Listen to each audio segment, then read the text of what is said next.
Tuloy ang pagdayo ng mga mamimili sa fireworks capital ng bansa sa Bukawi, Bulacan. Makakabili pa rin dito ng murang paputok ilang araw bago ang pagsalubong sa bagong taon. Para bigyan ng mukha ang balita, Mobile Journal, Marymon Reyes. Hindi pa tapos ang gastusin ngayong holiday season.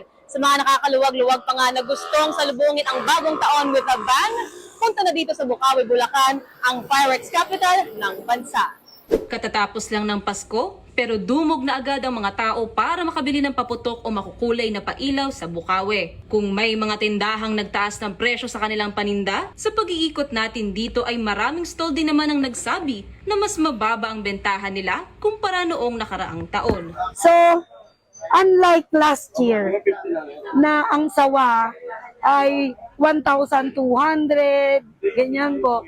Ngayon po hindi. May nagbebenta po ng 600, 650, 700, 750. Yun po, yun ay nagpapakita lang na ang presyo ay talagang bumaba. Yung mga fountain na dati 250, ngayon 100, 125. Opo, bumaba po lahat.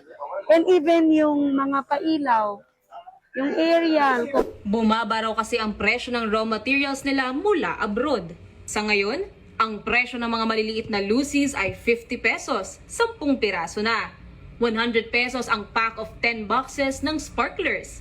70 pesos naman ang bundle ng silver lucis at nasa 120 pesos ang Roman candles. Para naman sa fountains, 60 pesos hanggang 150 pesos ang presyo depende sa laki at tagal ng pailaw. Meron pang ang tinatawag na Lucky New Year na iba-iba ang kulay ng pailaw na fountain. 200 pesos na lang. Para naman sa may gusto ng ekstrang pailaw at fountain show, sa halagang 300 pesos to 1,000 pesos, pwede nang bumili ng pagoda o paguding. Depende sa dami o shots, umiikot ang presyo ng aerial firecrackers sa 2 hanggang 10,000.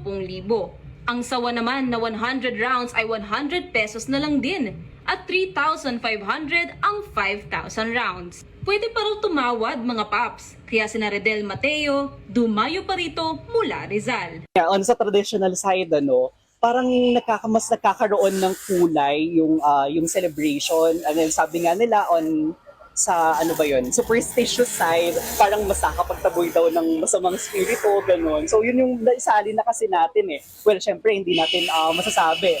Some are not actually believing dun sa fact, dun sa superstition na yun. Sabi ko nga superstition, pero pwede naman masama kung natin, as long as we'll do it with safety precaution.